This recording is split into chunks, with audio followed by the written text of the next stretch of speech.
గురుమూర్తి స్వామిని దర్శించుకున్న రాజ్యాధికార పార్టీ అధినేత మల్లన్న. మహబూబ్ నగర్ జిల్లా దేవరకద్ర నియోజకవర్గం చిన్న చింతకుంట మండలం అమ్మాపూర్ సమీపంలో ఏడుకొండలపై వెలిసిన గురుమూర్తి రాయుడని దర్శించుకున్న ఎమ్మెల్సీ తీన్మార్ మల్లన్న. గురుమూర్తి స్వామి ఆశీస్సులు తీసుకున్న మల్లన్న తెలంగాణ ప్రాంత ప్రజలందరూ సల్లంగా ఉండేలా ఆశీర్వదించాలని ఆయన కోరారు. మల్లన్న మాట్లాడుతూ కాంగ్రెస్ ప్రభుత్వానికి బీసీల పట్ల చిత్తశుద్ధి లేదని, ఫేక్ ఉద్యమాలు చేస్తున్నారని, బీసీలకు భవిష్యత్తులో పదవులు వస్తాయో రావో తెలియవని, ఈ విషయాలను బీసీ సమాజం గమనిస్తుందని, ఇంకా 2 మంత్రి పదవులు అయినా బీసీలకు ఇవ్వాలని, నామినేటెడ్ పోస్టుల్లో ఎక్కువ భాగం బీసీలకు కేటాయించాలని ఆయన అన్నారు. ఆయన వెంట బీసీ నాయకులు, పార్టీ కార్యకర్తల అభిమానులు పాల్గొన్నారు.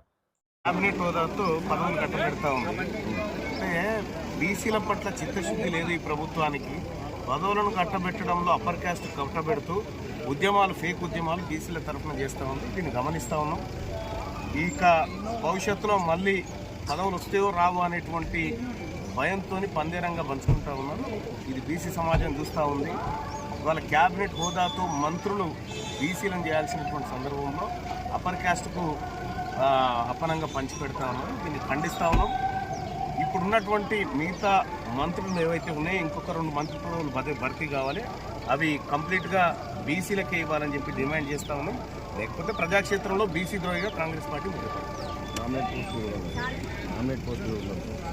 నామినేట్ పోస్టులు ఉన్నాయి. నామినేట్ పోస్టులు కూడా ఇవ్వాల్సినటువంటి అవసరం ఉంది. కానీ ఈ ప్రభుత్వానికి ఏ చిత్తశుద్ధి లేదు.